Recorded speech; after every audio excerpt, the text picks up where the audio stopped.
we did mention that it had escalated to violence. So there were instances where people saw Shakira with visible injuries. So she'd got bruises, she'd got facial injuries. She'd been badly beaten like multiple occasions when people saw her, didn't they? Just a quick disclaimer, the content presented in this podcast is based on real events and may contain graphic descriptions of violence, crime scenes and other disturbing material. Listener discretion is advised. This episode is sponsored by Think Forensic. Think Forensic are a one-stop shop for all things forensic science and crime solving. They hold experience days, as well as corporate events, team building events, and general education for primary school right the way up to university level, as well as other events and consultancy. There's also a shop where you can get your hands on all things crime solving, from evidence gathering to packaging and collecting evidence, as well as other forensic science equipment. For more information or to book on an experience day, please visit the website. Hi everyone, and welcome back to this week's episode of Grave Secrets. We're back with another case study for you today. We are, and it is our last one. Yeah. Our very last case study of the season. And we've even trekked through the snow to bring you this episode. We have. It's snowing outside, and luckily it's nice and warm in here, though. Yeah, it is, because I've made quite sure of it. Because Beth puts the heating on all the time, and I'm boiling.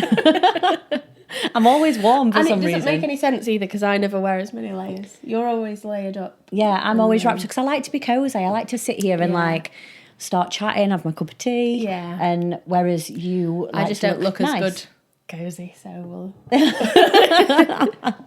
So today we are going to be covering the murder of Shakira Spencer, and this is a particularly upsetting and sad one because she was actually murdered at the hands of the people who she thought were her friends, so the people closest to her, and she was also a mother of two.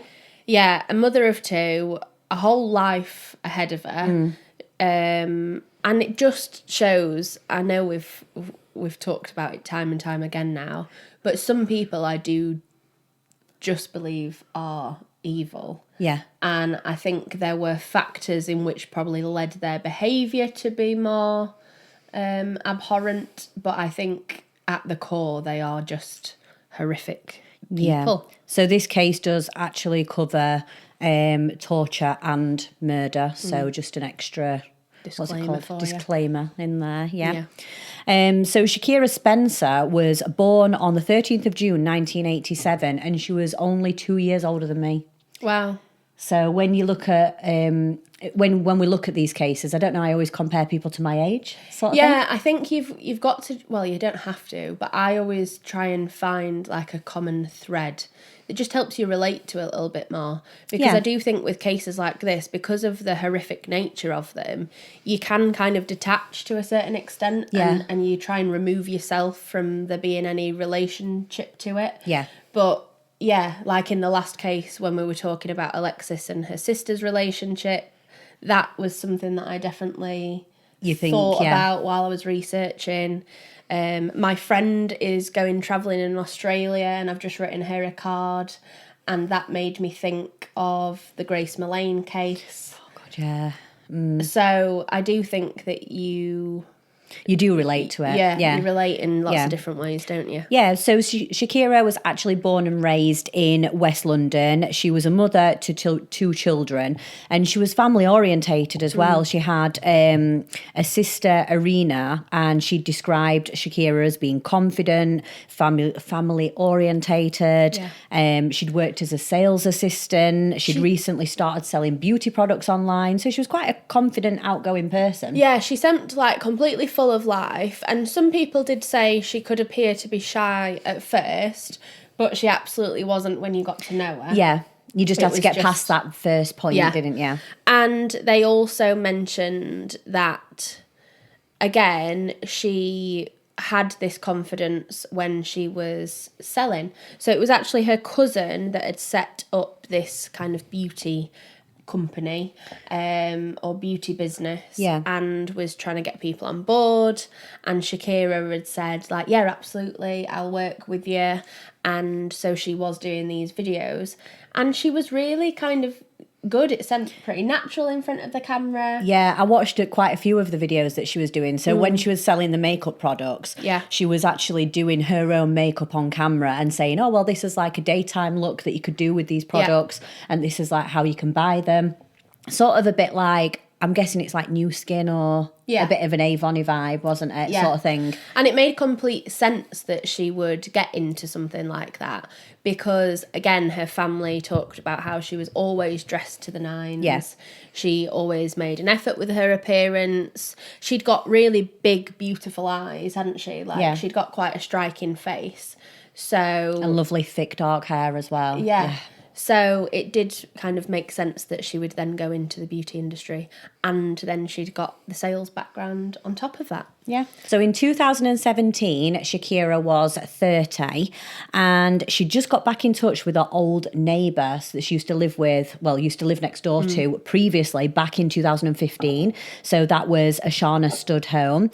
So they'd previously been neighbours and they'd previously been friends, but I feel like this time round they became close really quickly, and a lot of people said they became inseparable. They did everything together. Yeah, it was almost as if, you know, when you live nearby to someone, you kind of become close for that period of time, but then it is quite easy to lose touch. Yeah. And so they probably stayed in touch, but not to the same extent as they would have done. And then when someone comes back into your life and there is an opportunity for that to develop, you kind of think like, oh yeah, it was one of these that's meant to be, like they're back in my life and we can now absolutely make the most of it. There was photos of them like going out together, like going out drinking, nights out, partying, and even going on like trips away together. Yeah. And there was also quite a lot of social media posts alongside that. So there was a lot of reference to other people being fake and that you just need one true friend. So again, they've got that depth of relationship that's evolving there. They had obviously almost cut ties with potentially some of their other friends and were saying that they just needed each other. Yeah. But again, super supportive. So every time one of them would post like a picture of themselves, they'd be commenting like, you look amazing. And everything appeared to be, again, like a wonderful... Like normal friendship, wasn't it? And a wonderful, like, what's the word? What's this? Like reuniting of an old friendship. Yeah. But in a new way. And again, they're 30 at this stage. So when you do have an opportunity, I mean, at least for me, when you have an opportunity to go and do fun things with friends... It's one of those that's quite nice and refreshing. We get bogged down now in life and you don't get a chance. So for those two to maybe relive a few nice memories was probably perfect. Yeah. So there's all this on social media, but as we start to find out, everything wasn't quite as it seemed. And a little bit on Ashana Studholme. So she was described as being quite controlling and manipulative, described as being cruel, coercive individual, and that was by one of the officers who were actually working on this case. So it was DCI Brian Howie. He was the senior investigating officer in the Met Police, and he just said she was cruel.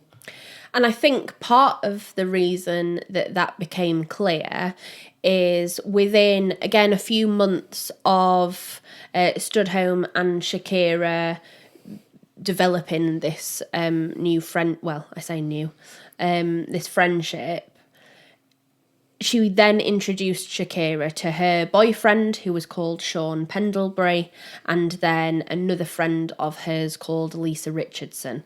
So now there's like a little group of them, isn't there? But did you think they were mismatched? Like I was just about to say they were a bit of an odd group. Yeah. I mean, if you looked at some of my friends, we always joke that like it looks like we'd never be friends now. Yeah. But in this case, it was just obviously Sean was part of the group because he was with... He was the boyfriend. Ashana.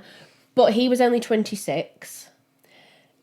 Yes, when you are kind of work colleagues and things, you tend to make friends with people of different age ranges. But he didn't seem to have much in common with the other three women No. Other than the fact that Ashana was kind of... She was the common denominator between all of them. She'd sort of brought them all together. Did you see anywhere how old Lisa was? Because to me, she looked a lot older.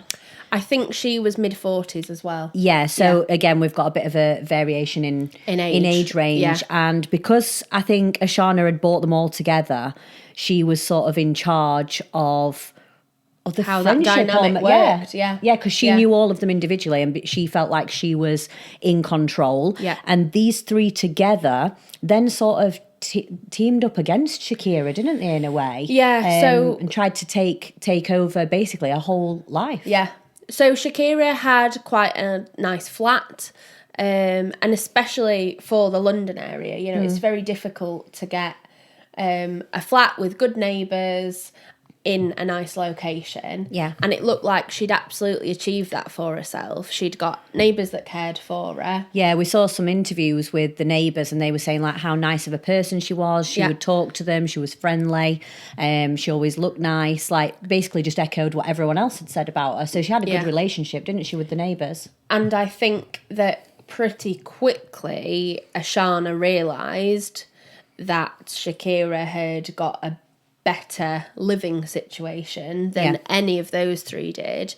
So quickly began encouraging Shakira to let them all hang out at her flat, but then that turned into letting them smoke and drink at the flat, inviting other people over that Shakira didn't know, and effectively taking over Shakira's home. Yeah, they actually introduced Shakira to drugs too. So then it sort of all fell into one because they'd taken over a flat, but they sort of knew that, you know, if she let people come round and they could smoke in there, they could take drugs, sort of turned it into a bit of a drugs den, didn't they? But then Shakira would take the drugs as well. Yeah. So it's almost like manipulating her to that level that she would need them. And you don't know, but I mean, you can imagine that it would probably be one of those where they'd say, look, Shakira, you don't have to pay for the drugs if you let us stay at yours. You know, if we can use the house, then you don't have to pay.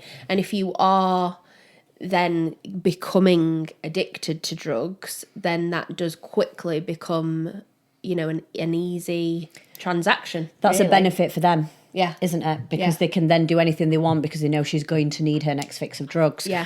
Which is awful in itself. And I think her neighbour quickly realised that something wasn't quite right with Shakira and she was a lot more withdrawn, a lot quieter. She knew that these parties were going on. And a neighbour had actually texted her to see if she was all right and, you know, check in on her like you would do with a friend. Yeah, there were a couple of different occasions, weren't they? She recalled that on one occasion she had actually gone outside because there was quite a lot of smoke, which I would imagine would be from like marijuana maybe, because she said that it smelt. And she'd actually gone out into the hallway and Shakira was there, but she was almost stood behind another female. And she'd said, you can't be doing this. You know, this is a block of flats that families live in. You can't be smoking like this.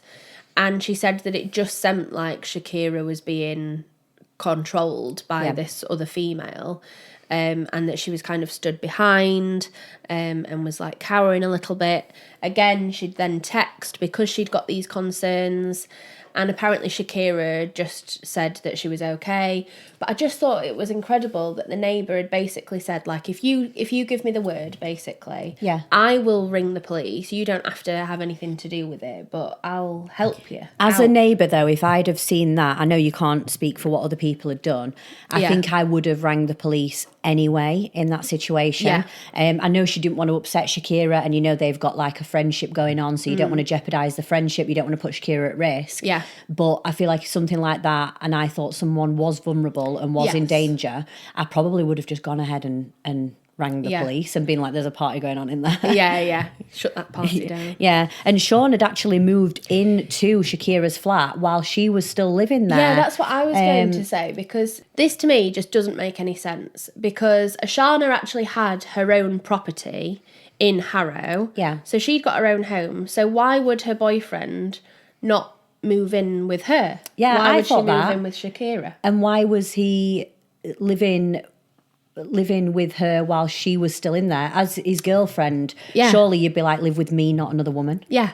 However, we are becoming, aware of the fact that this is all very calculated. Yeah. And actually, for Sean to be living in the property just adds another element of control to Shakira's, it's not like Shakira can now lock everyone out and make sure that they don't come round. If she did get to the point where she wanted to start distancing herself, she can't. She now physically isn't able to. Because he will just go and open the door. And at this point, they're already, we can already see a deterioration within Shakira and herself, within her personality, and within the way she looks as well. She'd gone withdrawn, she was isolated, but the three then actually started treating Shakira basically like a slave. Yeah, it's just one of those things that you don't think happens in this day and age when you're in a block of flats that have got people so aware of Shakira. Yeah. But then it's just going on in front of everyone's eyes and no one has any idea.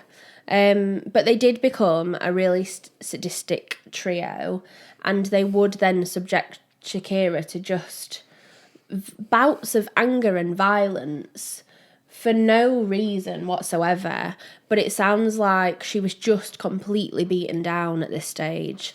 And again, neighbours have now, brought it into question. There was actually one reported time that the police did attend. Yeah. And Shakira had effectively said she was okay, which is very common in situations where someone is being controlled. If they're in the abused. house with her, though, she can't really, if they're there behind the door saying, say this, otherwise we're going to do this to you when they leave. Yeah. You're sort of stuck, aren't you? Yeah. And it did escalate because it started off with them sort of shouting at her, making her do the cleaning.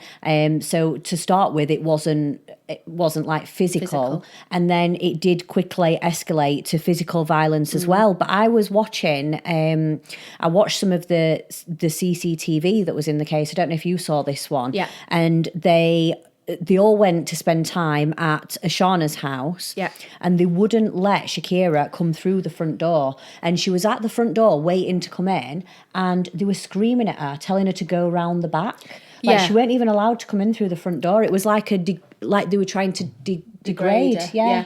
So she's literally turning up at the house with cleaning supplies because she's been told that she has to clean Ashana's house, which is just mad to think in a friendship anyway. You would never in a million years dream of saying, Beth, you're going to come round to my house and clean all day and then not let me in the front door even. Go around the back, please, because, we don't want anyone to see you coming in the house. Yeah. You just as a friend, you wouldn't. I mean, if you were, really upset about something had happened, I'd say, oh, do you need me to come and help with something? Yeah. Do you need me to do that as a friend? But this is not what friends do. No, and it also makes it clear that she was so downtrodden at this point, because otherwise, I mean, even if you asked me to, I wouldn't. It'd be no good asking me to clean. I'm rubbish. But it just goes to show at that stage, Shakira basically felt like she'd got no control over her own life. And her family, again, had repeatedly tried to help her. Her sister recalls their father actually going to Shakira at one stage and saying, we can get you out, we can help you. And Shakira just basically turning down that help. But like her sister said, unless he would have locked the doors and driven her away, physically thrown her in the car, locked the doors and drove away, what can you do? You can't. But then I did think, if it was I like putting ourselves in the situation again, if it was my sister in that situation, I feel like I would have no problem in dragging her out of that house. Yeah, or equally, I would probably just sit in that house until they became that uncomfortable. Because I know they did say, it could be, what do you want us to do, kidnap her sort of thing. Yeah. And I turned around to Jay when I was looking at this and I said, oh, well, to be fair, if it was my sister, I don't think I'd have a problem with dragging her out of the house and chucking her in the car. Yeah. But you don't know the relationship that obviously me and my sister have a really close relationship. Yeah. You don't know the level of the relationship between them. And equally, it's one of those where if you do know that there is something going on, I mean, we did mention that it had escalated to violence.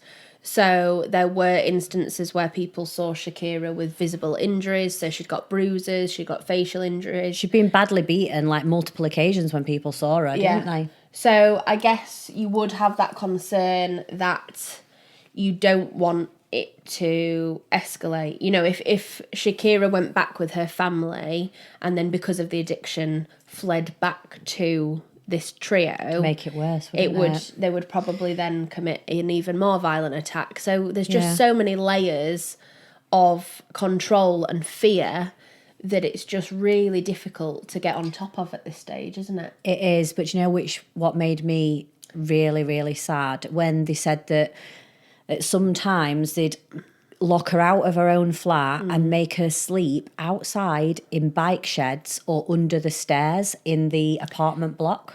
Imagine just like looking up, because she'd got one of those balconies that's not a balcony, on the edge of the flat. But imagine it just looking up, probably in the pouring rain, because we're in the UK. And you're in a bike shed and it's freezing cold. And you're looking at your own property that you're paying for. You're the one that has earned that place to live, and 3 other people are locking you out of your own home, and you've effectively become homeless. It's just absolutely disgusting. It's so sad. So along with taking over a flat, they have now taken, well, they've got Shakira into taking drugs.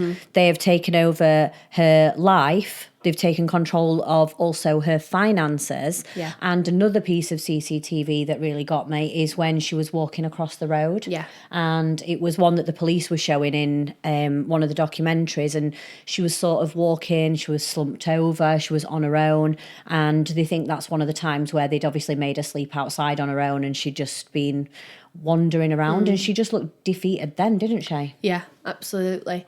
And within the space of a year, they had also reached the level where they were actually restricting her food intake.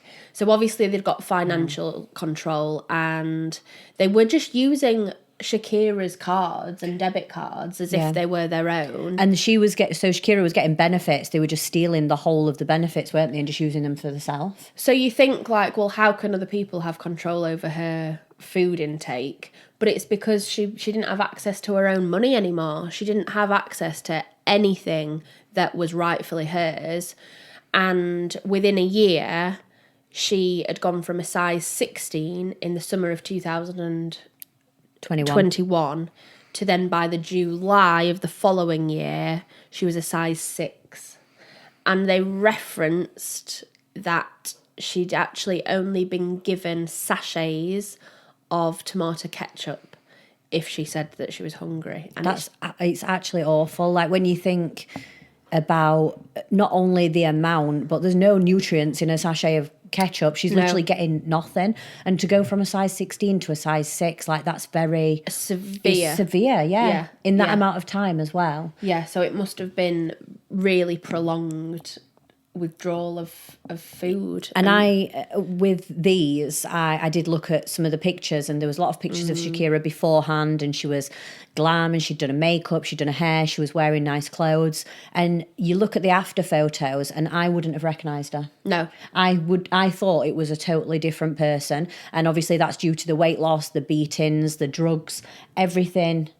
Yeah. All together. She just looked so dishevelled, just beaten down, like just trodden, didn't she? It was horrible, absolutely horrible. Horrific. So by September 2022, again, police are called by neighbours, and they had obviously been aware of this situation kind of evolving really and escalating, and they'd not heard from her or seen her, crucially, for a number of weeks, at least 2 weeks they thought, and had also said that there was a foul smell coming from her flat. Officers obviously attended, and they actually saw maggots coming out from under the doorway. I was so shocked when they said there were maggots coming out from under her flat door into the communal hallway. Yeah. Like it's just It's horrendous, isn't it? And you just think the smell that goes with that as well. I'm surprised that no one had noticed the smell. Before the maggots got to that stage. Yeah, before that. But then I suppose if you live in an apartment block or a block of flats and there's loads of different people in it, you know, people are cooking at different times, people are doing different things at different times, that might be sort of masking a bit of the smell. Yeah. So ultimately, officers did enter Shakira's flat and they did find her body. Shakira's body had been found on a child's bunk bed, but she was in a horrific state of decomposition at that stage. And so it was likely that the last time she'd probably been seen, around 2 weeks ago, was when she'd actually died. She was that badly decomposed that they could only identify her from a dental record, so there was nothing else that she could be identified by because the decomposition was that bad. And knowing what we do about decomposition, that has to be really horrific, because even some people that we always talk about how degrading water is for identification of bodies, sometimes they can still get fingerprints of people from someone that's, you know, been in a body of water. So for her to be this severely decomposed just goes to show how horrific it was.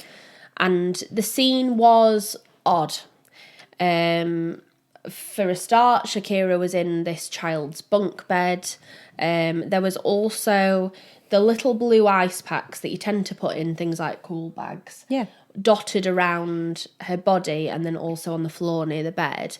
And the thought was, from the officers, that this was an intentional murder. This wasn't an accidental death. And that whoever the offender was had actually tried to slow down the decomposition by keeping the body on ice, technically, yeah. Yeah. But with ice packs like that, I mean, the ice packs were this big. I mean, if you're listening to us and you're not watching on YouTube, they were like the size of my hand. Yeah. Like small. They're literally the ones packs that you might put in like a lunch bag. Yeah. They're not big at all. So that is really, they're not forensically aware, because that's not actually going to do anything. No, it wouldn't They're just going to melt, aren't they? Yeah. But again, there was some like forethought there. Yeah. Also, the flat was incredibly tidy and clean. But then obviously investigators would need to get the CSIs to come in and process the scene properly. So while this discovery was taking place, shortly afterwards, the police then receive another call, but this was a tip in relation to someone that had been found or killed recently. And the tip basically was or turned out to be a member of Sean Pendlebury's family. So we mentioned Sean, and Sean was actually 26. Yep. So Sean had actually confided to his mum that he had done something really bad, were his words, and that someone was dead. Yeah, a family member had actually reported this to the police. When they said a family member, I weren't sure if it was someone else or was it the mum. Yeah, it gave me the impression that the mum probably thought, oh someone. God, I don't know what to do for the best. She then told another family member, and then they thought, we're going to have to report this. Because I thought to like ring the police on your own child must have been quite hard for her, whatever they've done. Yeah.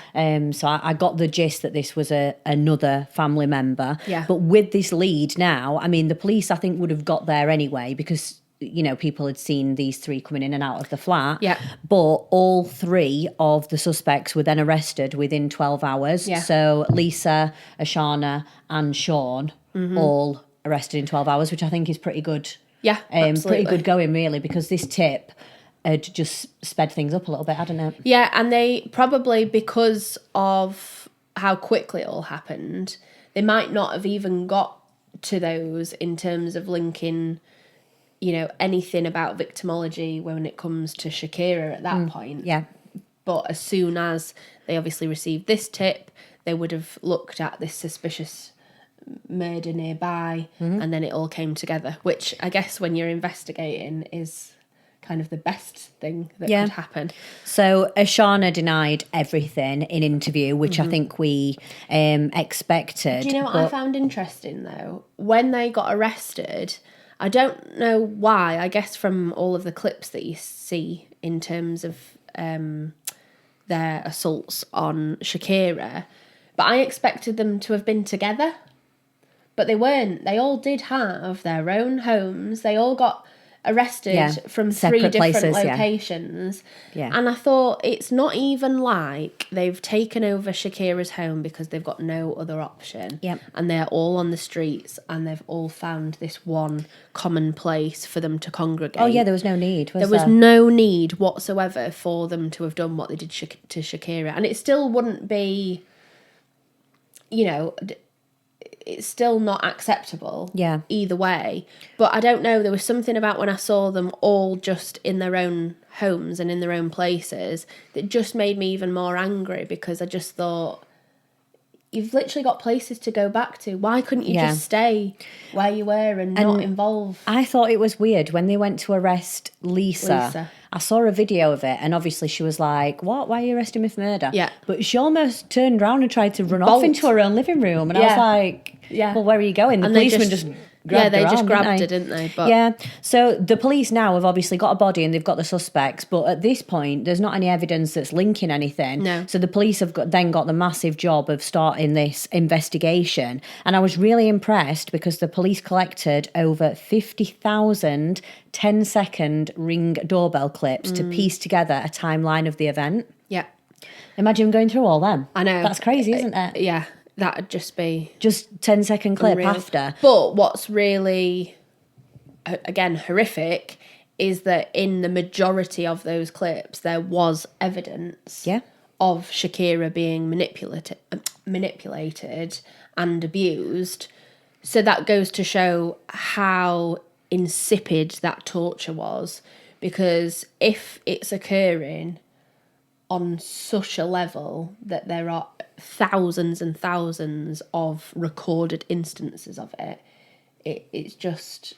It's horrible, isn't it? It's horrible to think about. And another piece of evidence, which I thought was absolutely horrendous, was a deleted video that was on Lisa's phone. And it showed the 3 suspects demoralising Shakira, controlling her on camera. And you could see in this situation, she was very vulnerable. Yeah. Like, it was just horrible. So the police had quickly built up a picture of sort of what, even though they hadn't got the whole thing on camera, you're building up a picture of what it was like with their dynamic. Yeah. And there's a couple of things there. So at this stage, Ashana's still got no idea that they're gathering all this intel.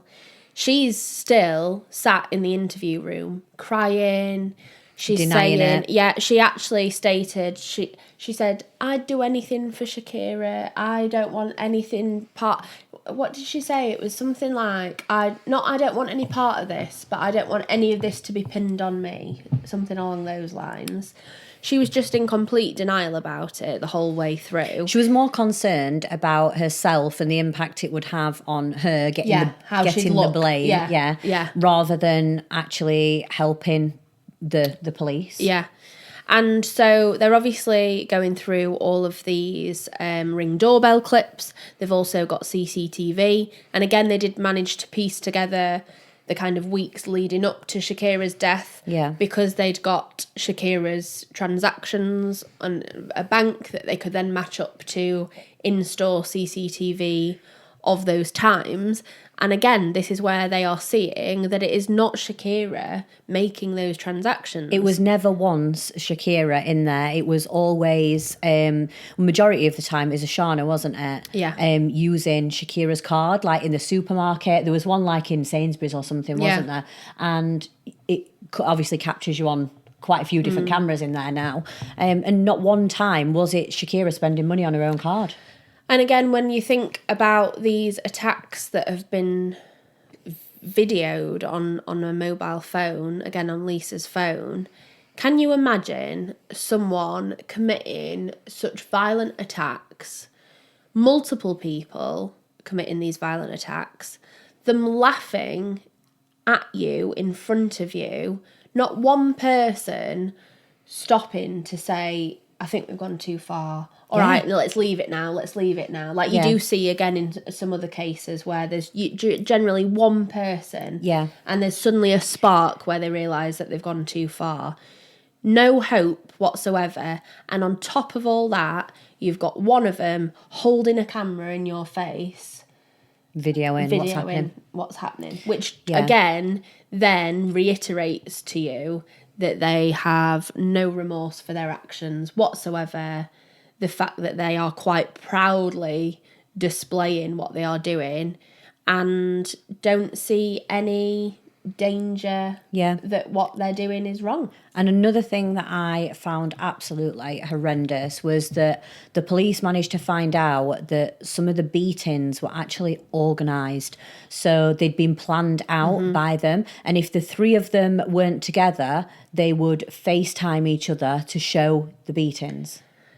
And when we're talking about beatings, yes, obviously some of it would have just been at the hands of the trio themselves, but they did again escalate. So between the 10th and the 12th of September, it appears to police that these horrific and violent attacks were going from sporadic attacks to more aggravated, and then effectively this weekend became increasingly violent and prolonged attacks in which they then used weapons. Yeah.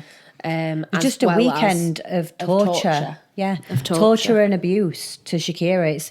It's horrible to even think that it would go through your mind to do these things to people. So like boiling water was used to scold Shakira. Like who thinks I'm just going to go and boil the kettle and scold someone? For that to even go through your mind is shocking. And again, investigators then mentioned a makeshift flamethrower. And you think, like, again, who thinks to make their own DIY a flamethrower and then not just go into the ward or out somewhere and mess around with it, to use it on someone, against someone, and then using an aerosol as well. Is what they did with that. They got a lighter for the makeshift flamethrower, lit the lighter, sprayed the deodorant, and then it went, and then that's how they'd burn her. Burned, So it's burning quite, because we've got scalding, and then the burning with the flamethrower. And at that stage, for no one, again, to step in and say, right, okay, we probably need to either give us some medical assistance. Yes. We need to leave and call 999. There was just none of it. They just continued to torture Shakira, and they even then beat her with a heavy object. They said it was like a massager almost. Yeah, around her head as well. It was quite significant, and it was all to her head. And based on the fact that she's already been seen months prior with other head injuries, they said that she'd got injuries to her ear. Obviously, there's footage of her with black eyes. She'd already have probably permanent damage to her head, and then she's being tortured again, and she's taking another beating to the head. They're just not stopping at this point, are they? Like you said, no one's stopping to think this is wrong. And instead of getting her the medical help, they already started like a cleanup process, covering their own tracks, covering the tracks. So they obviously knew that they must have gone too far to the extent that she probably wasn't going to live through this. This attack, this spate of torture that had occurred over this weekend, had actually taken place at Standholm's address, the one in Harrow. Yeah. But again, they obviously very quickly realised that they didn't want Shakira to be stuck at Ashana's home. So they actually put her in the boot of the car, took her out of the boot of the car, and then are seen dragging her, like pulling her along back to her own property. And she could barely walk at this point. I mean, you could tell she was injured from the CCTV, and they're sort of holding her up and just sort of pulling her in, aren't they? I thought that was, because that's like the last time that Shakira was seen alive, and that was just heartbreaking to see that on CCTV, that they were just dragging her in there. So again, like Annie mentioned, they did decide to start a clean-up process. And bearing in mind this is before she's died. So like, what on the hell? the evening of the 12th, that's when they're seen bundling her into the boot of the car. But then they are also using her card to go out and buy cleaning supplies. So they'd bought like an air freshener for the home. Washing powder, I think was in one. Yeah, they'd bought all these cleaning supplies, paid for with Shakira's bank card, of course, before then. And the police, again, during the investigation, were led to believe that she'd actually been locked in a cupboard in her own flat. So that, again, is stopping her getting medical attention because we know she was alive when she went into a flat. So if she was just left in a flat and they'd gone... Yeah. then she may have been able to get the medical attention and she may have survived. But they've took away that last bit of hope by locking her in that cupboard, knowing that she can't get out, knowing she's going to die in there. She'd either die from starvation, die from her injuries. Yeah. Like, like that in itself, it will have been like a slow death, won't it? Yeah. And her body would have just given in at that stage. I mean, prolonged torture on its own. Yeah. That level of starvation on its own. So the two combined is horrendous. Is horrific. And it is believed that Shakira did die shortly after she was then returned to her home. Yeah. The following days and weeks after, the trio, I should say, did just repeatedly return back to Shakira's flat. Lisa Richardson is seen having a cigarette outside the flat at one point. Sean is seen carrying bin bags. And again, they'd got rid of all their personal belongings that were in Shakira's flat to try and distance themselves from the crime. Yeah. They'd then cleaned the whole flat. Yeah. But then removed Shakira's body from that cupboard and then put her onto the bed. Which is where she was found. Yeah. Yeah. But again, just the calculated nature of it. And to think that these three are probably sat just having conversations about this like it's a normal thing. But they'd apparently, or Sean had apparently decided that the plan was to conceal Shakira's body in a Tourer caravan. So there's actually footage of them with a car pulling into the car park attached to Shakira's block of flats with this little Tourer caravan on the back. And apparently the plan was to put Shakira's body in this caravan so that it wouldn't alert as much attention or that she might not be found for a longer period of time. And then they would flee to the Seychelles. How would they get into the Seychelles? Well, that's what I thought. How are they affording a plane ticket? Are they that deluded that, one, they're not going to get caught, two, they've got enough money to be able to fund a life in the Seychelles, and three, that this wouldn't come back to haunt them because, again, based on their clear lack of forensic knowledge, they wouldn't have got away with it. I don't know where the Seychelles came from because when people normally commit a crime and go on the run, it's usually to somewhere where they can't be, extradited. Yes. So I know like Dubai, some places in India. I don't know if Marbella might be one of them, you know. I'm not sure. I've heard of a lot of criminals running away to Marbella for some reason. So I just don't understand where the Seychelles has come from because it's far away. It's expensive to get there. Yeah. But it's not I'm guessing it's expensive to live there. Yeah, you'd think so. Yeah. But again, it just seems like they were just living in a drug and drink induced. But it also shows how pre-planned it is. Yeah. That they've planned this out, well, not down to the final detail, but like to what they are going to do after it. Yeah. So they do think they're going to get away with it. Yeah. So obviously the investigation is continuing. They're being questioned. They have done a search of Shakira's property at this stage. And then they moved on to search the properties of all three of the offenders. And when they were at Studholm's flat, police had actually found paperwork, which again is odd, showing that she was in fact receiving all of Shakira's benefits and was just taking them straight from Shakira. So this backed up the fact that she'd got control of her finances. Yeah. These were hidden under a mattress But so again, she knows it's wrong because she's hiding them. it. Yeah. But then there's also a bag, like a tote bag, emblazoned with the logo, "It wasn't me." And you just think it's so eerie and calculated. And again, she probably found that hilarious. They just seem like they have no regard. They don't, do they, at all? A life whatsoever. So, obviously, as part of the investigation, they are investigating all 3 of these offenders. Yeah. They quickly had enough evidence to charge all 3. And again, we've mentioned when they were all arrested. At that stage, they were charged with murder and preventing a lawful burial. Yeah. Which is not something that is often a charge, I don't think. You don't see it so often. So I thought it was a good thing that they'd added that as an additional charge. Yeah. So it was 2023 that the 3 stood trial, and that was at the Old Bailey in London. Interestingly, I thought they were all sat in like the same kind of box in terms of defendants.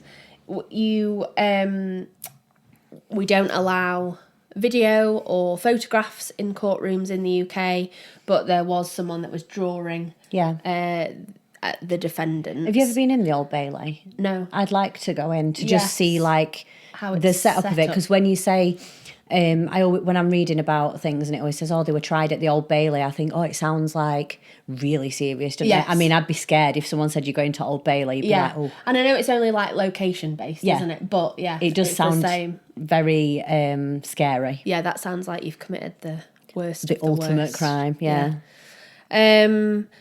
And again, the trial, you can imagine, based on the amount of prolonged torture and the amount of evidence they'd got in this case, was just horrific. But so much so that the family wanted to be there for justice for Shakira, but actually had to leave because they couldn't bear to stand the details. Really felt for a family in this situation. Like, I think it was a sister that left first, wasn't it? And a cousin. And a cousin, yeah. But even like the dad listening to any part of it is just absolutely awful. Yeah. And what makes it worse is there was no remorse from the offenders. No, none whatsoever. There's, if they're stood crying and apologising, and I mean, it doesn't really mean a great deal, but for them just to have no remorse whatsoever, it's like another kick in the teeth for the family. Yeah. And obviously they had to mention the post-mortem and what the pathologist had found, and it was referenced that there was a catalogue of injuries to Shakira's body, but specifically her head and her feet. Yeah. And the prosecution said her body had just worn out, which again makes complete sense based on the level of torture. These actually, all 3 suspects did blame each other in this as well. Yeah, so and that's another thing, isn't it? Where it's just between, there was no responsibility. No, and it's just childlike, isn't it? It's one of those where like nobody's going to own up to what they've actually done. They're all just going to place the blame, which makes it seem like it's not a serious offence. Do you know what I mean? You'd think that you would take accountability for your actions in such a horrific case. Yeah. But they were just treating it like they'd stolen something. Like it was from nothing. A shop. And the trial on this one was quite long as well. So it was a 3-month trial and an 18-hour deliberation. So I thought the trial was quite long, but the deliberation was quite quick. Yes. And again, deliberation being 18 hours, when you think that you've got to... Yeah, and when you think that you're deciding on all 3 counts... I can't do the quick maths on how many hours that would mean for each one. But it is quite quick. 6 hours each. Yeah, so that is really quick. So the sentencing was then in March of 2024, and the judge referenced each defendant individually and specifically referenced the fact that Sean Pendlebury had slept in Shakira's flat while she had been forced to sleep in the bike shed, and the calculated nature of that. It's not like at any stage he felt remorse or guilt, or, you kind of think if it had started to rain, he might have thought, I'll let her in. I think the judge in this, when I was listening to her, was very good. Yes. With the stuff that she said, I think it was sort of spot on, wasn't it? Yeah, she also said that Shakira believed that Ashana was her friend and that she'd been betrayed to a horrific degree By the people closest to you. by the people closest to it, and that Lisa Richardson had just acted in a violent and aggressive manner on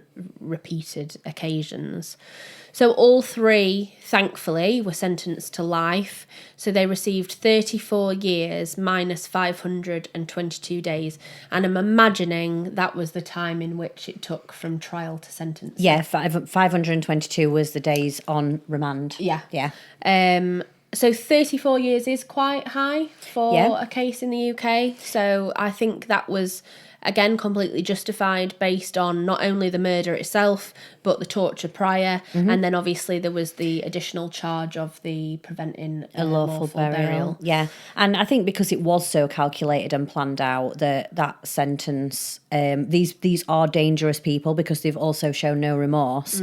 And when the verdict was read out, I saw that Sean had like clapped sarcastically and stormed out. Like, how do you storm out of a court though? Because aren't you with security? I imagine that he tried. Yeah. He tried to kick off a little bit. Yeah. Because you get led out, don't you? So I imagine he just kind of went Tried off to in a storm huff. first. But obviously, past sentencing, it then came to light that all three offenders did have previous convictions.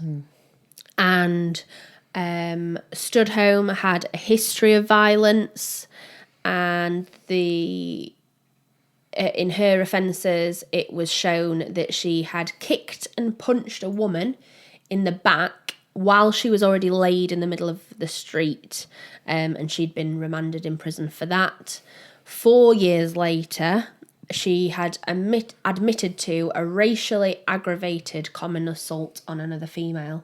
And that makes sense to me because there was definite signs of racial hatred in the fact that they weren't letting Shakira enter in the same door that they were. Do you know what I mean? It did seem like there was just this deep-seated Some hatred. racism involved. Yeah. And then again, in the case of Lisa Richardson, she had a flat previously in West London, and that was apparently just a known hive of antisocial behaviour. Again, there'd be fights in the stairwells, there'd be people coming and going at all hours. And then finally, Sean Pendlebury had attempted during the whole thing, in questioning initially and then at the trial, tried to distance himself from the murder of Shakira and really kind of say that he didn't have a lot to do with it. But he had, again, previously served a jail sentence for Class A drug offences, intending to supply heroin and cocaine. He was obviously seen on the CCTV acting violent towards Shakira, and buying the cleaning supplies, and having the caravan. getaway plan. Yeah. So there was no way that was going to play out. Yeah. But one thing you mentioned earlier was the ringing the police in terms of the neighbours. Ringing the police regardless of whether or not you felt Shakira was safe. And it did come out after that had happened and that multiple neighbours had actually rung the police and made a note of it. But unfortunately, officers had attended the address and, like we mentioned, weren't able to go any further with that inquiry because Shakira had said that she was safe. She says she's all right, then it's hard, isn't it? You can't... But I thought there'd be some, like, safeguarding for vulnerable people. Well, you see, you say that. So they did actually review the adult safeguarding process. Yeah. So that was reviewed and they basically said exactly that. Yeah, that, you know, good. If someone is in danger, they are going to say You they're can okay, remove them. So how do we get round that? Yeah. So I thought that was, if any positive could come out of it. Yeah. That there has been a change being made, so hopefully no one will be put in the same situation as Shakira was. And we always talk about the number of people that are affected. Obviously, in this case, we've referenced quite heavily Shakira's sister. There was also her cousin she was really close to, her father, her family. But in interviews, the neighbour that had offered Shakira help numerous times has stated that she is still not over it and it is still horrific. And so you just never know the amount of impact that something like this has on so many people. And it's why we should all look out for each other more often to, you know, give us a bit of faith in the world, because there are horrific, evil people like this in the world, but they will never outnumber the good ones. It doesn't feel real, does it, when you do cases like this? It's almost like it's a story that you're telling someone, and when it actually hits you that it's reality and this actually happened in this day and age to someone just a little bit older than you. Is crazy.